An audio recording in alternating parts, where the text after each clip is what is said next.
Boa tarde, pessoal. Carlos, Criatório CP. Vou mostrar pra vocês aqui. Eu não tenho hábito, né, Eu tinha pego nessa isca aqui, uma jataí. E aí a jataí abandonou. E aí eu não tenho mania de tirar as iscas, deixo quando não consigo transferir, né. Que nem essa aqui também, ó, foi abandonada. Ó. E o que acontece?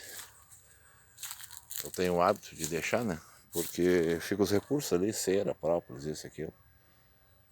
E eu sempre acabo pegando a abelha nelas, que nem tá pegando aí, ó. Já tá tendo uma enxameação direitinho. Acho que é uma menina.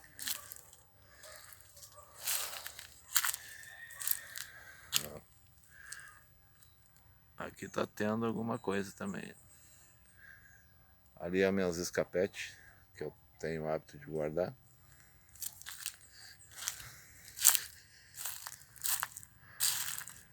Que eu sempre deixo pendurado assim, na lateral do galpão, né? Que é uma forma de você armazenar e ainda corre o risco, né, de tu pegar alguma coisa. Eu boto com um elástico aqui e um taquinho de madeira. E aqui eu vou montar minhas caixas, agora eu vou limpar esse verão. Ali tá meus abelhapes. Eu vou acabar montando aqui umas caixas aqui embaixo com cavalete direitinho organizado.